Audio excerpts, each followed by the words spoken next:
Et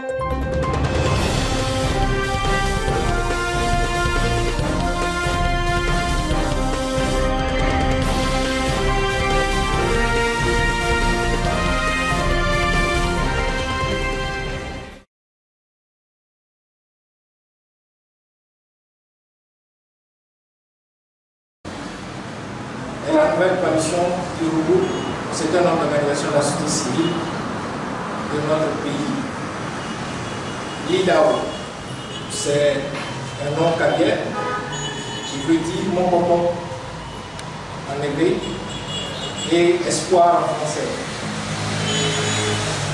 Alors, les objectifs de la coalition, c'est de construire l'éveil de la conscience des populations congolaises pour favoriser l'alternance au Togo. La coalition LIDAO est dans une démarche citoyenne pour une gouvernance citoyenne. Cela signifie que la coalition sera exclusivement composée d'organisations de la société civile et de personnes physiques qui n'ont pas de communication politique.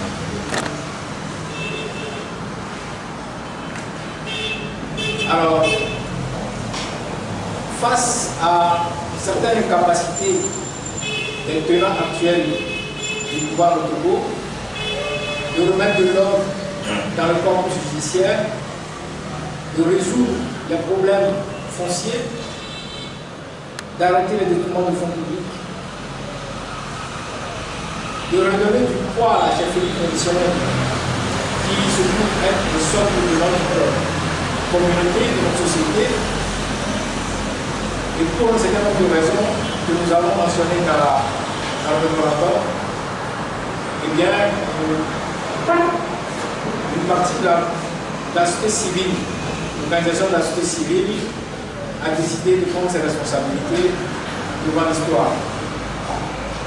Alors, quelles sont les motivations qui font cette nouvelle coalition, cette nouvelle trajectoire? Nous avons d'abord constaté qu'il y a un refus de la part des gouvernements de prendre en compte les critiques d'un certain nombre d'organisations de la société civile et des recommandations qui sont formulées par ces dernières. Donc sur cette base, nous avons par exemple les principes, ce qu'on appelle les principes de la citoyenneté et des responsabilités, qui consistent à associer de façon active et permanente une partie de la société civile à la gouvernance, qui est, je dirais, bafouée. Et à votre gauche, vous avez une étude de la Banque mondiale sur un échantillon de pays de l'Afrique subsaharienne. Et le pylône en rouge bordeaux, c'est le Togo. Donc, le Togo occupe les dernières places dans le score qui mesure eh bien, cette capacité que les tenants de pouvoir ont à associer la société civile à la gouvernance. Ensuite, nous avons une boîte. En noir, vous avez le niveau du Togo entre 1996 et 2020. Vous avez en rouge le niveau du Ghana. Vous avez en noir pointillé le niveau de Singapour. Et puis, vous avez le niveau de l'Islande et le niveau de Singapour. Donc, vous constatez que nous sommes très loin de ce qui concerne ce qu'on appelle la politique d'implémentation des politiques publiques, notamment des programmes et des projets. C'est la raison pour laquelle l'ensemble des projets et des programmes qui sont annoncés ne donnent absolument aucun résultat. En tout cas, des résultats inscrits dans la durée. On n'arrive pas à répondre aux besoins des Togolais. Alors, il y a le législatif aujourd'hui qui est complètement inféodé à l'exécutif. On constate que le judiciaire n'arrive pas a aidé le pays à maîtriser la corruption. Et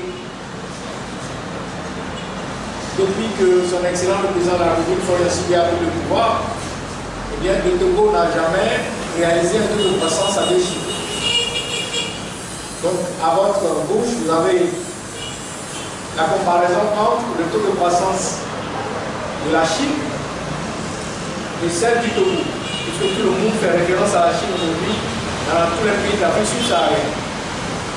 Alors, c'est un peu technique, mais ce que je peux vous dire, c'est que la différence entre le taux de croissance de la Chine sur les 50 dernières années, puisque cette courbe c'est 1960-2020, eh bien la différence c'est que la Chine arrive à réaliser des taux de croissance à 2 chiffres sur 4 ou 5 années consécutives. Et c'est ce qui a fait que la Chine est devenue aujourd'hui la deuxième puissance économique mondiale. Et sur les 50 dernières années, le Togo n'a réalisé que 4 fois un taux de croissance à 2 chiffres. Et cette réalisation a été consécutive à une période de dépression en réalité. À votre droite, vous avez notre stock de dette publique, qui n'a fait que progresser. Et malheureusement, au niveau de la troisième motivation, où nous expliquons ici que les dérives de l'exécutif, la gestion des deniers publics continue, notamment au niveau de la dette publique. Il y a environ 7 ans, j'ai été le premier à dire dans ce pays que nous sommes sur une mauvaise trajectoire en matière de dette publique et que ça va porter préjudice plus tard à la gouvernance économique. Aujourd'hui, nous en sommes là. Et puis, ce qu'il y a aujourd'hui, vous avez à votre gauche le graphique qui montre que le Togo est le 4e pays le plus endetté de la CEDEAO. Et vous avez à votre droite la nouvelle structure de notre dette qui montre qu'il y a très peu de chances, parce que le président de la République l'a souhaité quand il était à Londres, lorsqu'il est revenu de Paris, dernier sommet de l'initiative sur la suspension au service de la dette, il souhaite qu'il y ait un effacement de la dette du Togo encore. Et moi je vous dis qu'il y a très peu de chances que ça arrive à cause de cette structure-là. Le Togo a changé de structure de dette, d'endettement, et 51% de notre endettement est détenu aujourd'hui par des créanciers commerciaux, c'est-à-dire des banques. Exit Banque de Chine, Exit Banque d'Inde, c'est un nombre de banques comme la BADIA, la BID, la Banque israélienne de développement, ce sont eux qui détiennent la dette du Togo. Une banque n'efface pas de dette, parce que la banque doit rendre compte à ses actionnaires, c'est le pays. Donc 90 à 91% de notre dette aujourd'hui est détenue par les commerciaux et ce que nous appelons les multilatéraux. Les multilatéraux, c'est le FMI, la Banque mondiale. Donc, ce sont des institutions financières qui ne peuvent pas se mettre aujourd'hui à effacer une dette. La dernière fois, l'effacement de la dette de la Chine, ce que j'aurais appris, je n'ai pas encore fait d'études là-dessus, c'est que la Chine a remis a effacé 1,5 milliard de francs CFA de dette, ce qui est vraiment ridicule. Mais je vais investiguer là-dessus et voir exactement ce qu'il en est.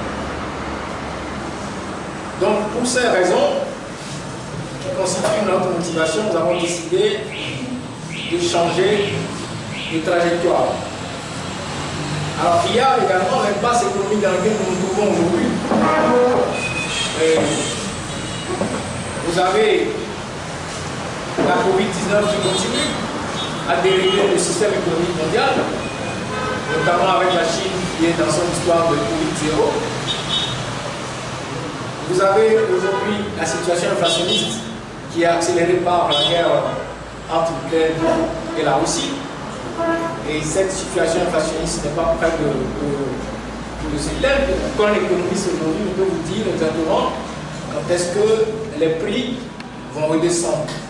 Donc, face à cette impasse, Nous avons les organisations de la société civile, certaines organisations aussi, nous avons décidé de prendre nos responsabilités et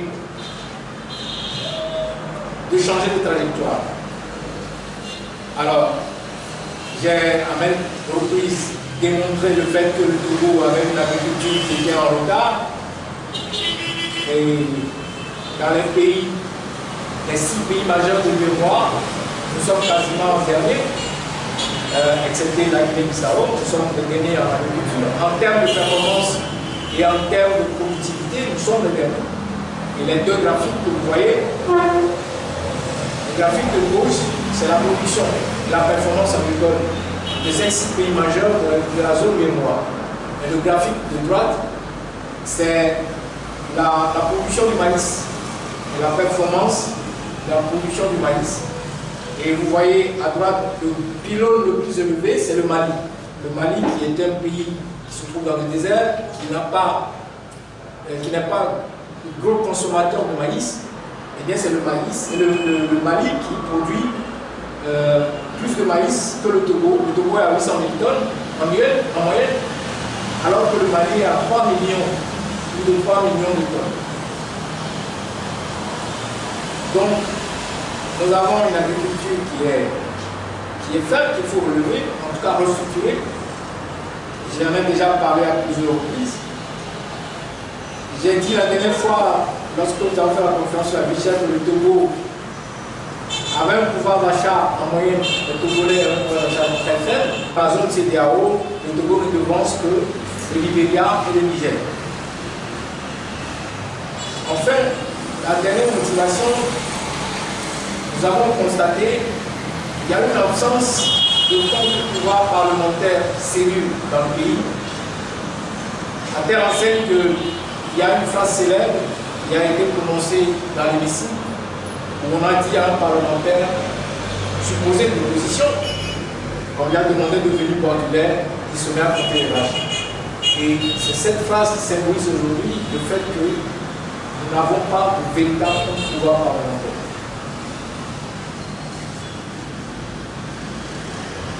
Alors, on a également constaté que notre Parlement ne fait pas de contrôle efficace de la gouvernance économique.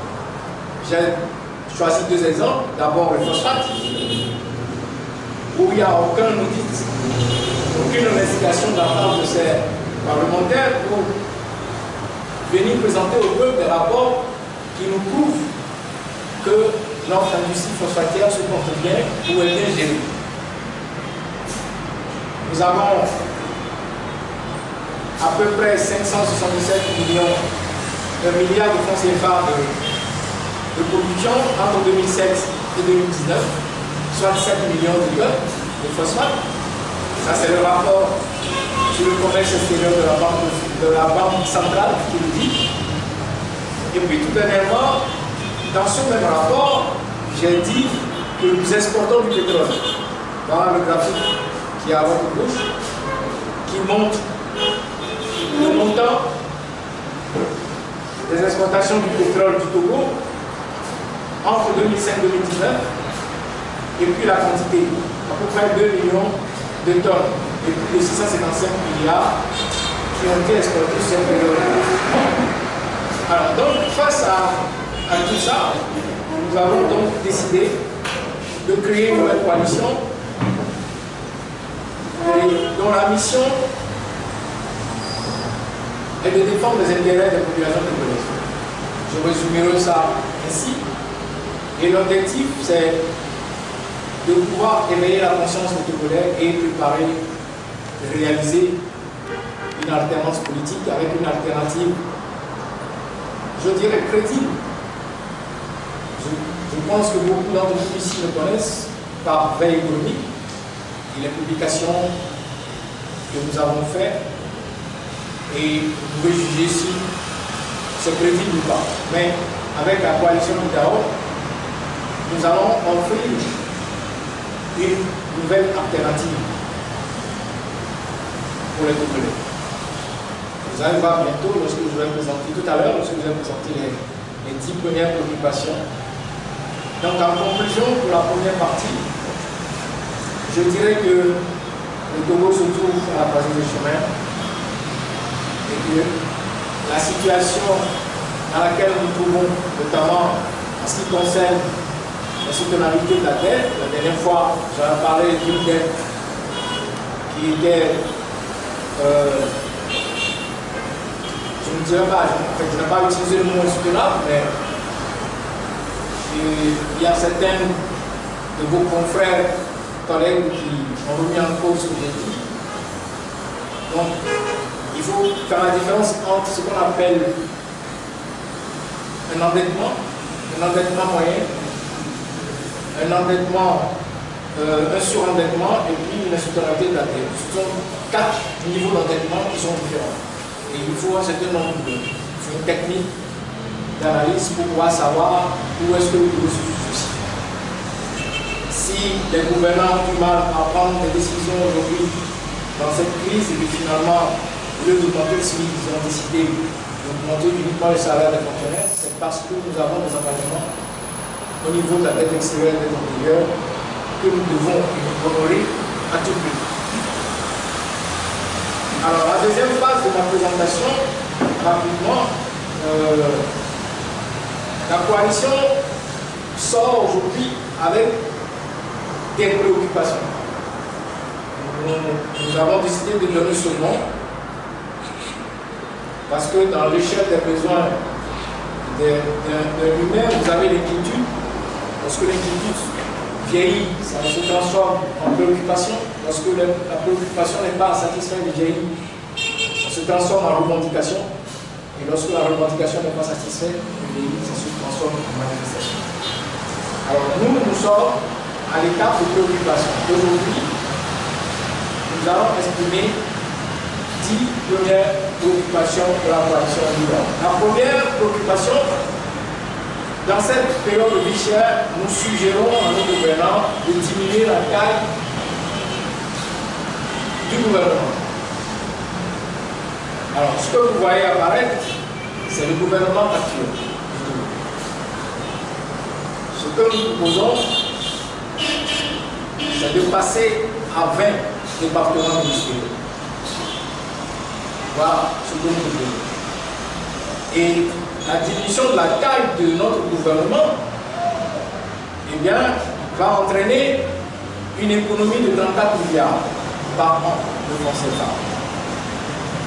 Je présenterai dans les prochaines semaines une analyse plus détaillée sur les 14 dernières années, le nombre de départements ministériels que son excellent président de la République a créé pour, je le dis, dilapider nos ressources tout simplement, parce que ça n'a absolument rien apporté.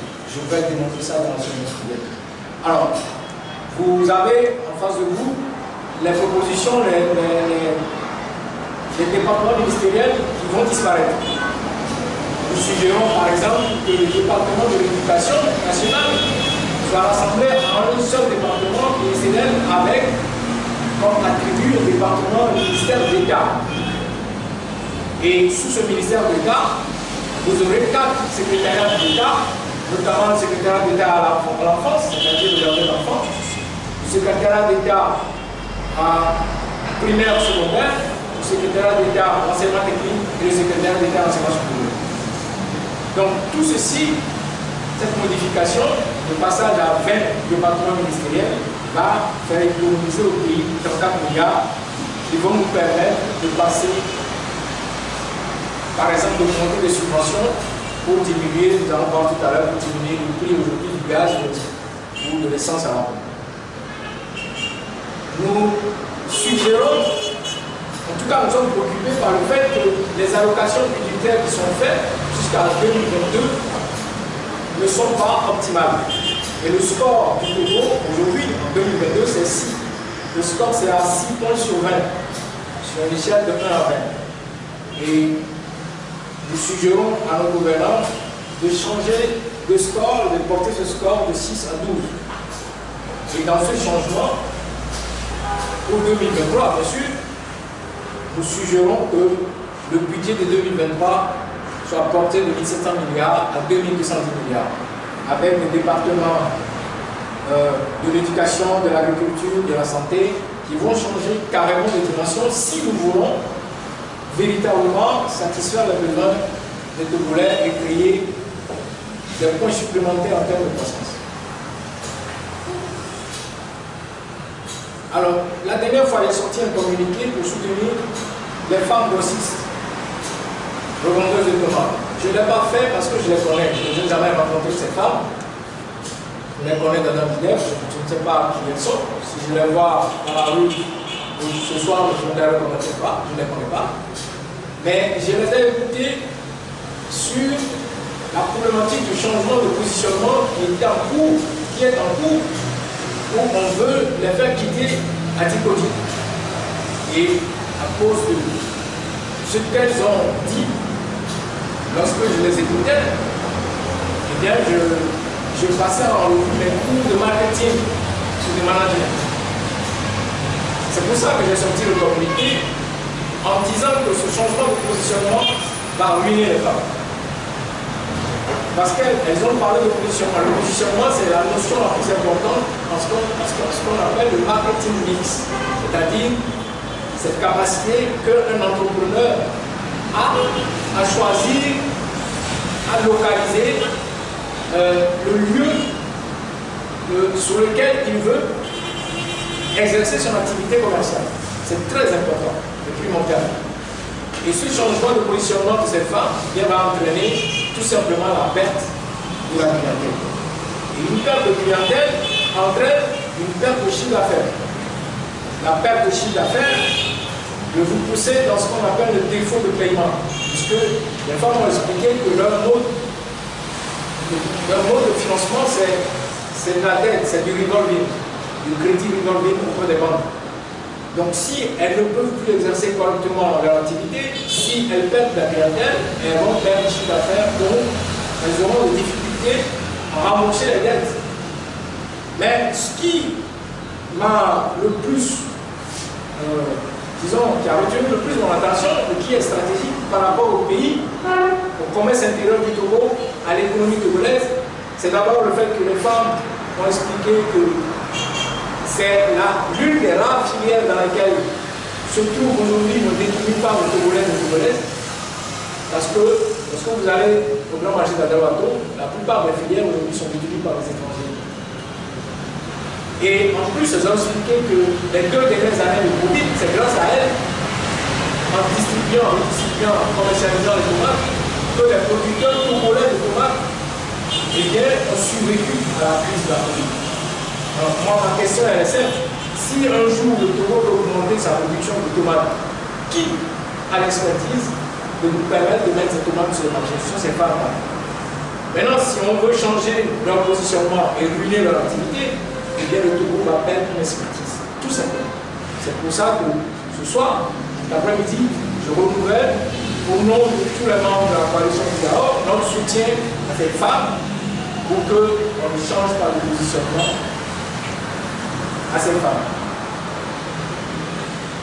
Alors, nous suggérons qu'il y ait une modernisation des grands marchés.